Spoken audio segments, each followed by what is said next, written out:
Hi everyone, वीरा classes में आप सभी का स्वागत है। तो आज के इस वीडियो में हम UP triple S C PET जो 16 तारीख को एग्ज़ाम हुआ था 16 अक्टूबर को, तो उसके सेकंड पाली का जो सेकंड शिफ्ट है उसका आंसर की है। ठीक है, तो स्टार्ट करते हैं। तो ये आपको जैसे कि पता होगा कि इस बार जो पेपर है उस सीरीज़ वाइज नहीं आए थे, जैसे कि एग्ज़ाम में आते थे पहले ABC करके, पर ऐसा नहीं है। आपको जो है क्वेश्चंस को देखकर मिलाना होगा। ठीक है, कि कौन सा क्वेश्चंस किस आपके नंबर पर आ रहा है, उस हिसाब से आप मिला लीजिए कि आपका सही है या नहीं, और आपके कितने सही है कमेंट करके हमें ज़रूर बताएं कि आपने कितने सही किए थे। तो स्टार्ट करते हैं वीडियो को। अच्छा लगे तो एक लाइक, चैनल को सब्सक्राइब जरूर कर लीजिए। तो फर्स्ट क्वेश्चन है यहाँ पर, हड़प्पा के एक बंदरगाह का नाम क्या है? तो लोथल, जो ऑप्शन में दिए होंगे उसका आंसर है यहाँ पर। तो राइट आंसर था लोथल। ठीक है, तो हड़प्पा की एक बंदरगाह का क्या नाम है? लोथल। अगला है, जैन धर्म का सबसे महत्वपूर्ण मौलिक सिद्धांत क्या है? अहिंसा। ठीक है, नॉन वायलेंस, ये सबसे मौलिक सिद्धांत है जैन धर्म का। थर्ड क्वेश्चन है, निम्नलिखित में से किस शासक के दरबार में बहुत से विद्वानों को नवरत्न के रूप में अलंकृत किया गया था? बात हो रही है यहाँ पर किस शासक के दरबार में, जो विद्वान लोग हैं, जो जिसके दरबार में नौ रत्न के नाम से उनको जाना जाता था, तो वो कौन से शासक थे? चंद्रगुप्त द्वितीय। फोर्थ क्वेश्चन है, दिल्ली सल्तनत के निम्नलिखित राजवंशों में से किसने सबसे कम अवधि तक शासन किया? तो खिलजी वंश ने। अगला है, डलहौजी ने भारत में ब्रिटिश साम्राज्य के लिए कौन सी नीति के तहत अवध को कब्जे में लिया था? तो हड़प नीति के माध्यम से अवध को कब्जे में लिया गया था, डॉक्ट्रिन ऑफ लैप्स के द्वारा। ठीक है, सिक्स है, निम्नलिखित में से किनके द्वारा 1857 की क्रांति शुरू की गई थी? सिपाहियों के द्वारा की गई थी। अगला है, बंगाल में किस आंदोलन के दौरान तिरंगा झंडा डिजाइन किया गया था? स्वदेशी आंदोलन के समय में, जो कि 1906 में हुआ था। जो जब बंगाल विभाजन हुआ था उसी के इसलिए ये स्वदेशी आंदोलन जो है हुआ था। अगला है, खलीफा की अस्थायी शक्तियों की रक्षा के लिए मार्च में बॉम्बे में खिलाफत समिति का गठन किया गया था। तो मार्च में किस तिथि में किया, किस सन में किया गया था, ये आपको बताना है। तो जो खलीफा की अस्थायी शक्तियों की रक्षा के लिए बॉम्बे में एक खिलाफत समिति का गठन किया गया था। तो याद रखना, खिलाफत समिति का गठन कहाँ पे हुआ था? बॉम्बे में। किस 1919 में इसको जो है इसका गठन हुआ था। अगला है 9 क्वेश्चन, भारत सरकार अधिनियम 1935 के अनुसार मुख्य न्यायाधीश के साथ कितने न्यायाधीशों की नियुक्ति की गई थी? तो 6 न्यायाधीशों की गई थी। 10 क्वेश्चन है, निम्नलिखित में से कौन सी घटना की प्रतिक्रिया में भारत छोड़ो आंदोलन चलाया गया था? तो क्रिप्स मिशन की विफलता की जो प्रतिक्रिया में भारत छोड़ो आंदोलन चलाया गया था। क्रिप्स मिशन जो है कब आया था? कमेंट करके जरूर बताना। 11 है, अरावली पर्वत श्रेणी में सबसे ऊंचा शिखर कौन सा है? तो गुरु शिखर है। ठीक है, अगला है, ग्रीष्म काल में उत्तरी मैदानों में बहने वाली पवन क्या कहलाती है? तो लू कहलाती है। गर्मियों में आपने देखा हो गर्म हवा चलती है, उसको लू बोलते हैं उत्तरी भारत में। भारत की, अगला क्वेश्चन है, भारत की मानक या उत्तर रेखा कितनी है? तो 82 डिग्री 30 मिनट पर। ठीक है, पूर्वी देशांतर कहलाती है, 82.5 जिसको बोलते हैं लॉन्गिट्यूड। 14 है, उत्तर प्रदेश के निम्नलिखित में से किस जिले में नैमिषारण्य तीर्थ स्थान अवस्थित है? तो सीतापुर में है। नैमिषारण्य जो तीर्थ स्थान है वो उत्तर प्रदेश के सीतापुर जिले में है। 15 क्वेश्चन है, कौन सा सबसे ऊंचा भारतीय शिखर है? तो यहाँ पर आपको बताना है कौन सा सबसे ऊंचा भारतीय शिखर की बात हो रही है। तो यहाँ पर ऑप्शन में कंचनजंगा था, तो कंचनजंगा होगा। ठीक है, ये भारत की बात हो रही थी। 16 है, नई आर्थिक नीति को सामान्यतः विकास के किस मॉडल के रूप में जाना जाता है? तो LPG। ठीक है, LPG के रूप में जाना जाता है। नई आर्थिक नीति 1991 में जो लागू हुई थी उसको LPG के नाम से जाना जाता है। 17 है, कोई भी कंपनी एक सरकारी कंपनी है यदि उसमें कम से कम कितने प्रतिशत जो प्रदत्त पूंजी सरकार के अधिकार में होती है? तो 51%। अगर 51% सरकार के अधिकार में है तो वो कंपनी सरकारी कंपनी रहती है। ठीक है, अगर 51 से जैसे 49 हो जाए तो वो जो है वो निजी की, तो फिर वो सरकारी कंपनी नहीं रहती है। ठीक है, मतलब 50% से ज़्यादा होना चाहिए कोई भी जो पूंजी है तो वो सरकारी रहती है। अगला है 18, हॉलमार्क लोगों का उपयोग निम्न में से किसके द्वारा किया जाता है? जेवर के रूप में। अगला है 19, कृषि तथा ग्रामीण क्षेत्रों को वित्त पोषण करने वाली एक केंद्रीय या शीर्ष स्थान है? तो नाबार्ड है। ठीक है, 1991 के आर्थिक सुधारों के द्वारा निम्न में से किस समस्या की ओर ध्यान दिया गया था? तो विदेशी मुद्रा भंडार में संकट। 21 क्वेश्चन है, निम्न में से कौन सा अनुच्छेद धन विधेयक को परिभाषित करता है? तो अनुच्छेद 110। 22 क्वेश्चन है, वे आदर्श हैं जिन्हें राज्य को नीतियों का निर्माण करते समय ध्यान में रखना चाहिए। तो राज्य के नीति निदेशक के सिद्धांत। वे आदर्श हैं जिन्हें राज्य को नीतियों का निर्माण करते समय याद रखना चाहिए। 23 है, निम्न में से किसमें मौलिक कर्तव्यों को उल्लेखित किया गया है? तो भाग 4 का काम है मौलिक कर्तव्यों को उल्लेखित किया गया है। 24 है, भारतीय संविधान का अनुच्छेद 343 किसके बारे में है? तो संघ की जो राजभाषा है उसके बारे में बताया गया है अनुच्छेद 343 में। 25वां क्वेश्चन है, निम्न में से कौन सी सर्वोच्च न्यायालय के न्यायाधीश की सेवानिवृत्ति की सही आयु है? तो 65। 96 क्वेश्चन है, निम्न में से कौन सा इंद्रधनुष के 7 रंगों में से एक रंग नहीं है? तो व्हाइट कलर जो है इंद्रधनुष में नहीं होता है। 27 है, निम्न में से किस गैस को ग्रीन हाउस गैस के रूप में नहीं जाना जाता है? क्वेश्चन अगर आपने ध्यान से पढ़ रहे होंगे तो नहीं पूछा था, यहाँ पर होता है आर्गन। 28 है, वाशिंग सोडा किसका प्रचलित नाम है? तो सोडियम कार्बोनेट। ओजोन होल किससे संबंधित है? तो समताप मंडल में ओजोन परत की मोटाई में कमी से। ठीक है, जो ओजोन परत होती है उसमें जो उसकी मोटाई के हिसाब से जो कम हो जाती है मोटाई, उसको क्या कहते हैं? ओजोन होल कहा जाता है। 30 क्वेश्चन है, पौधे अपने पोषक तत्व मुख्यतः कहाँ से प्राप्त करते हैं? तो मिट्टी से। 31 है, 5 मैथ के क्वेश्चन आते हैं, तो ये आप देख लीजिए, स्क्रीनशॉट ले लीजिए क्वेश्चन का और सॉल्व करके फिर आप अपना आंसर मिलाइए। ठीक है, तो ये इसका आंसर था 1.517।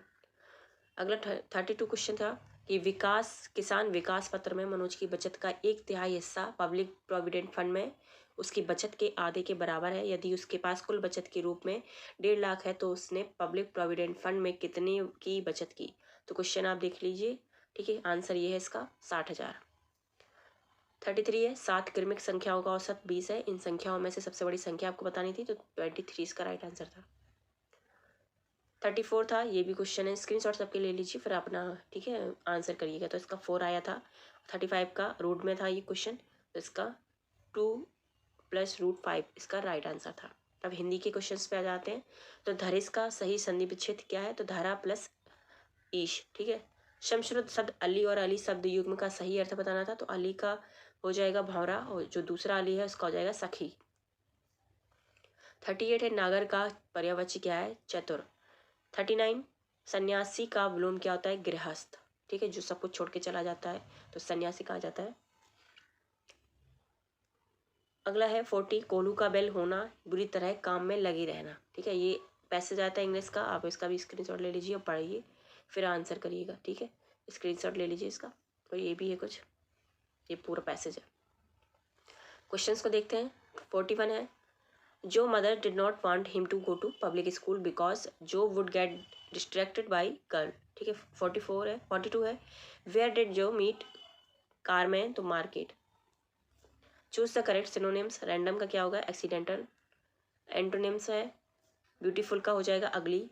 45 है, वन वर्ड सब्स्टिट्यूशन बताना था। Sensitiveness to the action of a particular food, तो एलर्जी होती है। 46 है, फाल्गुनी। ये अब क्वेश्चन जो है रीजनिंग के स्टार्ट हो रहे हैं। तो फाल्गुनी की ओर इशारा करते हुए हार्दिक ने कहा, इनके इकलौते भाई का पुत्र मेरी पत्नी का भाई है। तो फाल्गुनी किस प्रकार हार्दिक से संबंध है? तो ससुर की बहन, sister of father in law. ठीक है, 47 है, दिए गए विकल्पों में असंगत का आपको चयन करना था। तो यहाँ पर ये जो क्वेश्चन आंसर है 4125 उसका राइट आंसर था। 8:20 बजे एक घड़ी के घंटे की सुई और मिनट की सुई के बीच का कोण आपको बताना था, तो 130 डिग्री था। और ये कुछ कथन वाला क्वेश्चन आया था ये। तो यहाँ पर लिखा है, कथन में कोई दरवाजा कुत्ता नहीं है और सभी कुत्ते बिल्लियाँ हैं। ठीक है, तो इसका राइट आंसर था 3, कुछ बिल्लियाँ जो है कुत्ते हैं। ऑप्शन में दिया होगा तो 3 इसका राइट आंसर था। लास्ट क्वेश्चन है ये रीजनिंग का। तो यदि स्कीम को इस तरीके से लिखा गया है कोट में और वंडर को इस तरीके से लिखा गया है, तो वंडर को किस तरीके से लिखा जाएगा ये आपको बताना था। स्कीम को अगर इस तरीके से लिखा है तो वंडर को आप किस तरीके से लिखेंगे? तो यहाँ पर एस के बाद क्या आता है? टी। सी के बाद आता है डी। ठीक है, इस तरीके से आपको लिखना था। तो यहाँ पर डब्ल्यू के बाद क्या आता है? एक्स। ओ के बाद पी आता है, एन के बाद ओ आता है, और डी के बाद ई, एफ के और ई के बाद एफ, और आर के बाद एस आता है। ठीक है, तो ये बन जाता। अगला क्वेश्चन है, ये करंट के क्वेश्चन है। तो I2U2 ग्रुपिंग से संबंधित क्या है? I2 का मतलब होता है इंडिया और इसराइल, और U2 का मतलब होता है UAE और US। तो ये इसका राइट आंसर था। अगला है, भारतीय तकनीकी SME हेतु निवेश को आकर्षित करने के लिए नासकॉम ने किस सरकार की एजेंसी के साथ साझेदारी की? तो ऑस्ट्रेलिया। 53 सरकार के स्वामित्व वाली रोसाटोम ने हाल ही में भारत के कुंडनकुलम संयंत्र को दीर्घ ईंधन चक्र वाले उन्नत एन ईंधन की आपूर्ति की। तो रूस सरकार ने ऐसा किया है। 54 है, राष्ट्रीय सुरक्षा खाद्य अधिनियम के राज्य रैंकिंग सूचकांक के सामान्य श्रेणी के राज्यों में किस राज्य को शीर्ष पर रखा गया? तो उड़ीसा को। 55 है, डॉक्टर राजेंद्र प्रसाद स्मृति पुरस्कार निम्नलिखित में से किस क्षेत्र में दिया जाता है? लोक प्रशासन में। 56 निम्न में से किस राज्य में भारत के प्रथम अमृत सरोवर का उद्घाटन किया गया? तो उत्तर प्रदेश में। 57 है, किस राज्य में हाल ही में यूरेनियम खनन भंडार पाए गए? तो राजस्थान में पाए गए थे। 58 निम्नलिखित में से किस राज्य में दीमापुर में केंद्रीय मंत्री नरेंद्र सिंह तोमर द्वारा कृषि और किसान कल्याण के लिए शहद परीक्षण प्रयोगशाला शुरू की गई? तो नागालैंड में। 59 क्वेश्चन है, निम्नलिखित में से किस कंपनी ने उद्योग प्रथम वैश्विक स्वास्थ्य देखभाल योजना शुरू की? बजाज एलियांज जनरल इंश्योरेंस ने वैश्विक स्वास्थ्य देखभाल जो योजना है वो बजाज एलियांज जनरल इंश्योरेंस ने शुरू की। 60 क्वेश्चन है, वियरवेल ATM कार्ड्स और ऑफलाइन UPI किस कंपनी द्वारा लॉन्च किया गया है? S money. 61 क्वेश्चन है, निम्नलिखित में से कौन से भारत के दो पड़ोसी द्वीप देश हैं? तो जैसे कि आपको पता होगा श्रीलंका और मालदीव। ये जीके के क्वेश्चन थे, 10 क्वेश्चन आते हैं ये भी। तो ओमान की राजधानी क्या है? मस्कट। 63 है, निम्नलिखित में से किस एक केंद्र शासित प्रदेश की राजधानी नहीं है? तो आइजॉल केंद्र शासित पूछा था, ठीक है, केंद्र शासित प्रदेश की राजधानी नहीं है तो आइजॉल जो है पहली बात तो ये केंद्र शासित प्रदेश नहीं था। निम्नलिखित में से कौन लोकसभा के प्रथम अध्यक्ष स्पीकर थे? तो गणेश मावलंकर। 65 है, भारत में अंतर्राष्ट्रीय श्रमिक दिवस कब मनाया जाता है? 1 मई को। 66 है, निम्नलिखित में से किस शहर को राजस्थान का सफेद शहर कहा जाता है? उदयपुर को। पिंक सिटी जयपुर को कहा जाता है, व्हाइट सिटी उदयपुर को। 67 है, संगाई महोत्सव निम्नलिखित में से किस राज्य में आयोजित किया जाता है? मणिपुर में। संयुक्त राज्य अमेरिका का राष्ट्रीय खेल क्या है? बेसबॉल। 69 है, निम्नलिखित में से किस व्यक्ति ने हिंद स्वराज पुस्तक लिखी है? तो महात्मा गांधी ने लिखी थी। 70 है, हरित लेखांकन ग्रीन अकाउंटिंग का अर्थ है कि आकलन को ध्यान में रखते हुए देश की राष्ट्रीय आय का मापन हो, प्रदूषण एवं पर्यावरण हानि। तो जो ग्रीन अकाउंटिंग होता है वो किसके लिए होता है? प्रदूषण एवं पर्यावरण हानि के लिए। अब ये हिंदी का पैराग्राफ है, आप इसको देख लीजिए, ठीक है, स्क्रीनशॉट ले लीजिए और पढ़ लीजिए इसको अच्छे से, ये पूरा है। तो 71 है क्वेश्चन इसका, अनुच्छेद के आधार पर बताइए कि आजकल के अधिकांश नेतागण वोट पाने के लिए जनता की कौन सी दुर्बलता का फायदा उठाते हैं? सबसे सही उत्तर इसमें पैसेज में से आपको बताना था। तो चुनाव जीतने के लिए जनता को मुफ्त की चीजें देने का वायदा करते हैं। 72 है, नेता क्यों नहीं चाहते कि लोग शिक्षित होकर अपने अधिकारों के प्रति जागरूक बने? सबसे सही तर्क बताना था आपको। तो शिक्षित लोग अपने वोट की असली कीमत पहचानते हैं और जाति और धर्म के आधार पर बनाए गए नेताओं के समीकरण को बिगाड़ देते हैं। इसलिए जो है नेता लोग नहीं चाहते कि लोग शिक्षित हो, ठीक है। 73 निम्नलिखित में से आज़ादी से पूर्व के नेताओं की कौन सी विशेषता थी जो आज के नेताओं में दिखाई नहीं पड़ती है?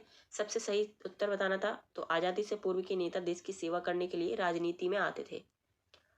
74 है, ये नेता येन केन प्रकीर्णन साम दाम दंड और भेद नीतियों का प्रयोग करके अपने गंतव्य तक पहुंच जाते हैं। नेताओं का गंतव्य कौन सा होता है? तो जनता द्वारा दिए गए वोटों से चुना जाना। 75 है, नेता लोग पार्टी क्यों बदलते हैं? सबसे सही उत्तर बताना है। तो स्वार्थ सिद्धि के लिए पुरानी पार्टी को छोड़कर नई पार्टी में आते हैं।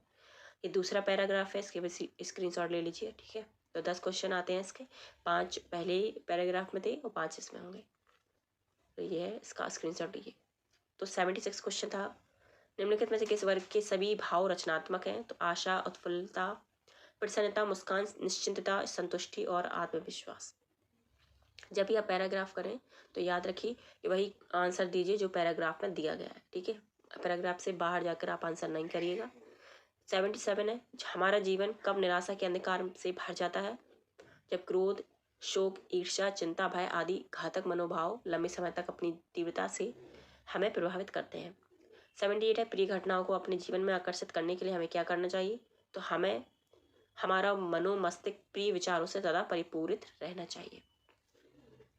79 है, अपने दुर्भाग्य को सौभाग्य में कैसे बदला जा सकता है? अपने मस्तिष्क के विचारों पर ध्यान देकर लगातार रचनात्मक विचार द्वारा। 80 हम कार्य सिद्धि और सफलता के बहुत पास कब होते हैं? जब हम आशा, उत्फुल्लता और आत्मविश्वास की ऊर्जा से उत्प्रोत होते हैं। अब ये कुछ क्वेश्चन जो हैं आंकड़ों से संबंधित, डेटा से संबंधित क्वेश्चन आए थे, तो ये देख लेते हैं। तो ये क्वेश्चन है, यहाँ पर कुछ सब्जेक्ट दिए गए हैं आपको। ये स्टूडेंट है, ये कुछ सब्जेक्ट है जैसे कि history, math, English, biology, Hindi और कंप्यूटर। ठीक है, ये इसमें से मार्क्स दिए गए हैं, किसके किसमें ये नाम दिए गए हैं छात्रों के। ये ठीक है, तो इसमें जिसके जितने भी मार्क्स आए हैं, ये टोटल मार्क्स हैं 150। जैसे कि ये टोटल मार्क्स ऊपर दिए गए हैं, इसमें से किसके कितने आए हैं ये दिए गए हैं। ठीक है, स्क्रीनशॉट ले लीजिए क्वेश्चन का और ये यहाँ पर देखते हैं। तो 81 में कहा गया था कि अंग्रेजी में सभी 7 छात्रों द्वारा प्राप्त लगभग औसत अंक कितने हैं? तो औसत अंक बताना था सभी छात्रों के अंग्रेजी में।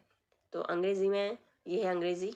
ठीक है, तो ये 7 छात्र हैं, तो आपको इन सब के टोटल कर देने थे। तो कितने छात्र हैं? 1 2 3 4 5 6 7 और 7 का इसमें से आपको डिवाइड कर देना था, तो ये आंसर आ जाता 89। 82 है, सभी विषयों में 60% या उससे अधिक अंक प्राप्त करने वाले छात्रों की संख्या कितनी थी? तो टोटल में से आपको सभी के निकाल देते तो पता चल जाता कितने छात्र, तो 2 छात्र थे। 83 है, सभी 6 विषयों में ईहान द्वारा प्राप्त कुल अंक कितने हैं? तो 442 है। तो टोटल आप देख लेते कितने टोटल सब्जेक्ट हैं, उनकी कितने मैक्सिमम मार्क्स हैं और जो कितने उसके मार्क्स आए हैं, उससे पता आपको चल जाता। 84 था, निम्न में से किस विषय में कुल प्रतिशत न्यूनतम है? तो गणित। 85 क्वेश्चन था, ब्रजेश का कुल प्रतिशत लगभग कितना था? 78%। अब अगला है, देख लेते हैं कौन सा है। ये टेबल है, ये यहाँ पर कार के प्रकार दिए गए, types of car ABCDE car है और किस वर्ष में है, ये वर्ष दिया गया है। तो यहाँ पर क्या है पहले पढ़ लेते हैं। तो पूर्व के वर्षों में एक्स कंपनी द्वारा निर्मित हजारों में 5 प्रकार की कारों की संख्या के आंकड़े नीचे दिए गए हैं। तो ये आंकड़े दिए गए हैं, देख लेते हैं क्या है क्वेश्चन। तो वर्ष 2016 से 2021 के दौरान एक्स कंपनी द्वारा निर्मित कारों में से किस प्रकार की कार की संख्या अधिकतम है? तो ये हजारों में है सभी, तो एक ही जो है 16 से 21 तक बताना था, तो एक ही संख्या ज़्यादा है। ठीक है, 87 है, 2016 से 2021 तक कार ए के उत्पादन में अनुमानित वृद्धि कितने प्रतिशत की थी? तो 10.87%। पिछले वर्षों में किस प्रकार की कार के उत्पादन में सतत वृद्धि दर्ज की गई? तो इनमें से कोई नहीं, कोई ऑप्शन में दिए होंगे तो इनमें ये भी ऑप्शन होगा, इनमें से कोई नहीं। तो 2016 में कार ई का उत्पादन, वर्ष 2019 में कार बी उत्पादन का लगभग कितने प्रतिशत था? तो 53.5%। 90 है, वर्ष 2018 से 2021 के दौरान कार डी के उत्पादन में लगभग कितने प्रतिशत की कमी हुई? तो 4.35। पाई चार्ट है ये, इसका भी आप स्क्रीनशॉट ले लीजिए। ठीक है, तो ये प्रतिशत में दिए गए हैं सभी। क्वेश्चन क्या है ये देख लेते हैं। यदि पुस्तकों की एक निश्चित मात्रा के लिए प्रकाशक को 20,600 मुद्रण लागत के रूप में देना होता तो इन पुस्तकों के लिए रॉयल्टी की कितनी रकम देनी होगी? 16,480। ये था मुद्रा लागत। ठीक है, 25% था यहाँ पर। 92 क्वेश्चन है, संवर्धन लागत पर किए गए खर्च के अनुरूप खंड का केंद्रीय कोण क्या है? तो 18 डिग्री। पाई चार्ट में आपको डिग्री निकालना आनी चाहिए, है ना, तो ये बहुत पूछे जाते हैं। 93 है, पुस्तक का मूल्य लागत मूल्य से 20% ऊपर अंकित किया गया। यदि पुस्तक का अंकित मूल्य 160 है तो पुस्तक की एक प्रति में उपयोग किए गए कागज की लागत क्या है? तो यहाँ पर आंसर था इसका 40। 94 था, यदि 5,200 प्रतियों का प्रकाशन किया गया है और उसकी परिवहन लागत की राशि 80,500 है तो पुस्तक की अनुमानित विक्रय कीमत क्या होनी चाहिए ताकि प्रकाशक 25% का लाभ अर्जित कर सके? तो यहाँ पर आंसर था 387.02। अगला क्वेश्चन था, पुस्तक की रॉयल्टी मुद्रण लागत से कितने प्रतिशत कम है? तो 20%। ये लास्ट है, रेखा ग्राफ है, ये लाइन ग्राफ है, ये सभी एग्जाम में पूछे गए हैं क्वेश्चन लाइन ग्राफ वाले। तो यहाँ पर पूर्व के वर्षों में एक कंपनी के आयात और निर्यात मूल्य का अनुपात दिया गया है। ठीक है, 2001 से 2007 तक देख लेते हैं क्वेश्चन। यदि वर्ष 2004 में आयात 240 करोड़ था और वर्ष 2004 और 5 का कुल संयुक्त निर्यात 500 करोड़ था तो वर्ष 2005 में आयात कितना था? तो 450 करोड़। 97 है, किस वर्ष में कंपनी के आयात निर्यात के अल्पतम अनुपातिक थे? 2003 में। वर्ष 2003 से 4 तक आयात में कितने प्रतिशत की वृद्धि हुई थी? तो डेटा यहाँ पर जो क्वेश्चन है उसका अपर्याप्त है, इनडेक्वेट है। यदि 2002 में कंपनी का आयात 260 करोड़ था तो 2002 में कंपनी में निर्यात कितना था? तो 325 करोड़। ठीक है, तो लास्ट क्वेश्चन है ये इस पेपर का, और ये अब समाप्त हो जाएंगे सभी आंसर की। ठीक है, क्योंकि 2 दिन में एग्ज़ाम हुए थे, 4 शिफ्ट में, तो सभी शिफ्ट हो चुके हैं, ये लास्ट शिफ्ट था। तो दिए गए वर्षों में कितने वर्षों में निर्यात आयात से अधिक है? तो 4। तो बस फिलहाल इस वीडियो में इतना ही, मिलते हैं अगले वीडियो में और नए क्वेश्चंस के साथ और नए क्वेश्चन के साथ और नए जो है पेपर के साथ। ठीक है, तो थैंक यू सो मच।